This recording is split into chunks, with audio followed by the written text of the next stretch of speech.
I think hopefully by the 7th May meeting, we'll have some better answers for you. I promise you we will.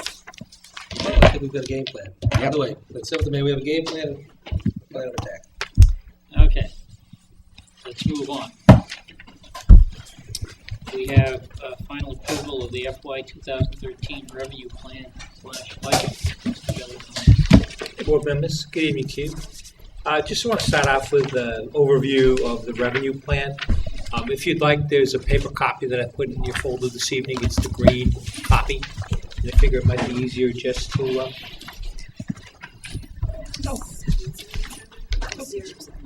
Thank you. I just want to introduce Liz Paveo, who's our finance director, who's here to assist in the process. And what I want to do is just provide a little bit of an overview in terms of how we develop our revenue plan. The revenue plan is, we begin our discussions on our revenue plan approximately August 1st of every year.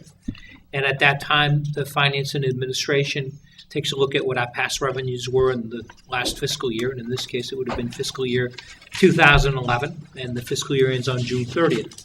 So what we do is we look at our actual revenues by category, and then what we do is we project trends based upon information that we have or receive that affects our specific revenue categories. This is the same process that we have followed in the 7 years that I've been here. And what we do is that information then gets presented to the chairs and vice chairs, which is the committee that we've set up to vet out our revenues early on in the budget process. And we begin our discussions, and we generally, what we do is we adopt a conservative revenue standpoint on all of our revenues going forward. And by that, what we do is we typically look at level funding in terms of state aid and local receipts. And that presents a very conservative revenue picture. As you know, that when we start off our budget process, in the fall of every year, we face a significant budget gap or significant revenue shortfall. And that's no different than the revenue shortfalls that we have faced in the past. We always face a very daunting number. And then what happens is, as the revenue plan progresses, we begin to true up our numbers. And by that, what we do is we look at the state aid numbers that will come in as a result of the governor's budget proposal. And if necessary, we will amend our revenue forecast as it proceeds to our state aid. And then we'll also look at the numbers that get generated through the House and the Senate as the fiscal year progresses relative to state aid. And I want to note that the revenue forecasts that we have do reflect the latest numbers that have come out through the House Ways and Means Committee, which provides the town with some additional Chapter 70 and unrestricted local aid revenues. So it's a real quick summary on the process that we use. And I'm wondering, before we dive into numbers, if there's any questions about process before we talk about numbers. Okay. What I would ask the board members to do is, if you could refer to the sheet that's got all the small type on it. It starts off in the first category. It states the revenues, and it ends with a notation on the bottom of the page called total general fund revenues that are available. And this follows what I've just discussed with the boards. We'll look at all of our revenue categories. And then the first half of the revenue forecast, really the only number that's subject to change is we need to do an estimate of our new growth every year. And you'll note that for fiscal year 2013, we've projected $400,000. That number has been confirmed through our Board of Assessors. It's based upon new construction activity in the community that the assessors foresee. And it's a number that will allow us to raise additional revenues in that amount going forward. The other items that are shown here, the Proposition 2.5, adjusted levy limit growth is a result of 2.5% of the town's levy from the prior fiscal year. The second category deals with different state aid categories, and I think, as I had mentioned to the board, the numbers that we utilize going forward, although they're not reflected on page 1 here, they are reflected on page 2. They reflect the latest estimates that we receive in state aid as a result of the House Ways and Means budget proposal that did come out about 2 weeks ago. The other categories that are shown here are as a result of estimates that we receive from the state and the Finance Department is aware of as a result of reimbursements that are due to the town. For example, you'll look here and you'll note that the Veterans Benefit number has increased to $104,000, and the reason for that is the Veterans Department has incurred additional activity, and as a result of that activity, we're entitled to reimbursement from the Commonwealth for funds that the town has paid. like to talk a little bit about estimated receipts because I think that this really is one of the key portions of the budget. And I want to emphasize that as we look at our local receipt categories, we try to maintain a conservative outlook.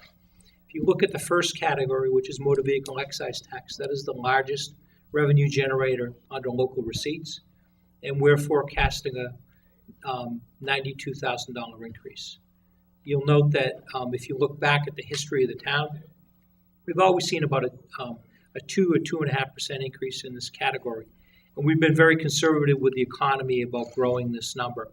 However, we are comfortable, given what trend data we have available, to think that we do have a small increase in this category of $92,000. The other items that are here you'll see go up and down depending upon activity and license activity that we have going on.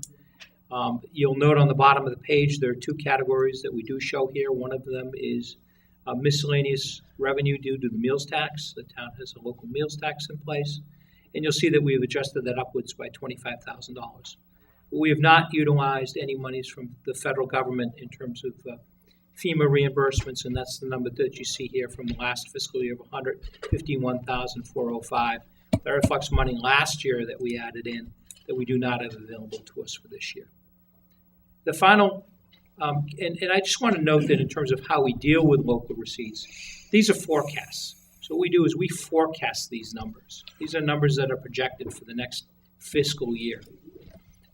We have to be conservative in these numbers, and if we're not conservative, then we find that we are in trouble with not raising enough revenue to balance our budget. The remaining categories that are here under other financing sources are different accounts that the town utilizes to fund its budget. The most significant, as you look at this, is transfers from the Debt Stabilization Fund. You'll note that we have $600,000 forecast as our transfer for fiscal year 2013. There are significant amounts of money that we'd like to dedicate to that fund, and I will talk a little bit about that as we go on. But the anticipation is that we will dedicate significant amounts from that fund to balance our budget in fiscal year 2013. The other revenue categories that are shown here that are particularly noteworthy, transfers from the cell tower account. You'll note that we've increased that to $200,000. And then we are also projecting that we'll raise additional monies in ambulance revenues. And although they're not shown in this particular section of the page, they are shown elsewhere as we get into page 2, that we are projecting that there'll be additional revenues as a result of BLS, and that those BLS revenues will be able to support a portion of our expense budget. Okay. Before I turn the page, any questions about this? No, he meant BLS. BLS. Questions?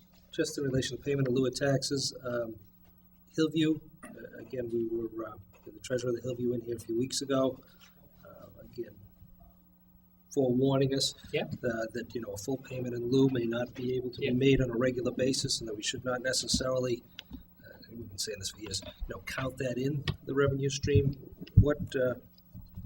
This is what, the light poles and everything else? We've counted full receipt of any payment in lieu of taxes in here, including the Hillview. So we've anticipated that we'll receive full reimbursement from all of our amounts. It's from the Housing Authority, and the town of Danvers makes a small payment in lieu of taxes for the use of the small Swan Pond area. So those are the three components that comprise payment in lieu of taxes. Where's the ones from the utility company? Actually gets accounted for in, please help me. Utility payments. Utility payments? Yeah, for the cost of it's in real estate taxes, isn't it? Yes. It's in real estate taxes, Stephen. It is. Yeah, it gets put into real estate taxes. there's some state. Isn't there a payment in lieu? Yeah, it comes from the Housing Authority state money. Okay. So any money that comes in from the Housing Authority actually comes from the Commonwealth. Again, we're not necessarily heeding the warning because payment in lieu from Hillview for the current fiscal year, Right. or last fiscal year, was reduced. Right. Current fiscal year, we've been warned. Right. We've had a nice spring, which will be helpful, and hopefully they can do it. But we've basically been told, you can count on $60,000. Mm-hmm. But you're counting on, what is it, 120, 115? 110. 110? We're talking about the FY 2013 budget. Yeah. Any of them going Correct. forward, yeah. Right, I think, well, Past. current, future. So your question is what, the question I had written down was, is that 350 including Includes the $100,000? 110. 110. Instead of the 60. I thought we had already talked. That's why I was curious. No, I mean, I budgeted for it fully. they can put up a warning, Steve, but, Well, for years, they've met that number. well, the last fiscal year they did not. Yes, and they had some good reasons not to. Right. And again, they have some good reasons in this upcoming fiscal year, depending upon the bid process and what goes out, of not making the payment also. So, I mean, that's a $50,000 swing right there. That if we're taking the conservative approach, we should conservatively not necessarily budget for.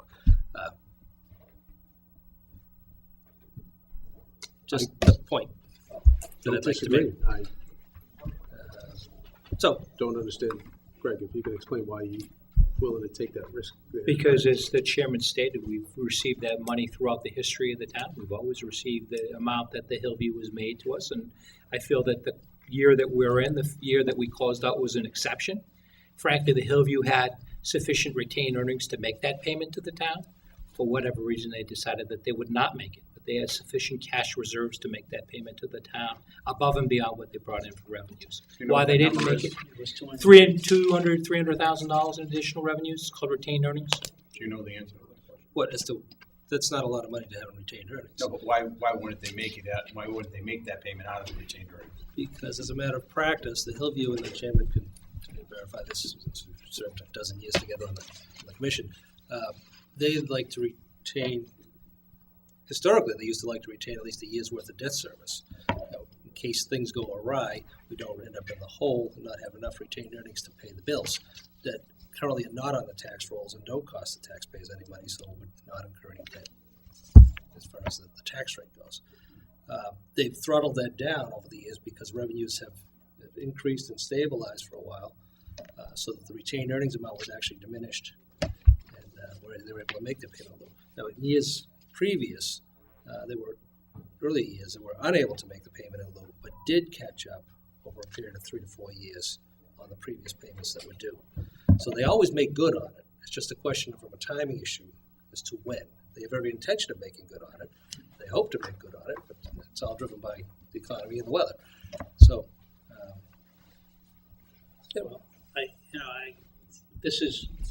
I have a little bit of a problem because I don't want them to be off the book. they're not looking to Going move down them. I think it's going down a dangerous path. Yeah. And, I fully understand the holding of the 250 or whatever the number was in retained earnings as a result of this potential change in the Management. function hall, right? And that isn't resolved yet, so there's potentially some risk there. But when we looked at and I questioned Mr. Diamond when he was alive and managing the finances of Hillview, when the school project, the $2 million project came up for the turf field, I questioned him about that because he even admitted that things were tight, but that 1 or 2 years out, The debt that service debt is gonna service drop. is being retired. So I guess before I back off on that number, I'd like to go back and take a look at the debt service payment. Yep. And again, you'll see it Because- drop off in another couple of years. There's some more dropping off, but Not I just, I Because think they it's picked up some dangerous, debt, I too. think it's dangerous to let them off the hook. I don't think anybody's, I guess I take exception to the word dangerous, because I don't think, Well, historically, there's no danger in them not paying and not making good on it. Well, they did make good on it last it year. is, because So- you could go back to the turf field and say, well, they took some risk associated with it, right? By not waiting a couple more years. They got a lot of pressure from the outside on that. And a guy I trusted very much in terms of managing the finances there, who's no longer with us, right? Right. Knew that. Yep. So I just And we raised have that as an a issue. good guy there managing the finances right now. We have a terrific fellow. I'm not saying along there with the isn't. entire I'm not commission. saying there isn't. Steve. And along with the entire commission, as far as closely watching and monitoring the finances as we go forward. So again, we've been fortunate this past month since we opened, around the Mhm. 15th of March. But by the same token, I think we need to heed their warning. And if we're going to be conservative about it. I just, I just get a little bit of a mixed message, that's all. It's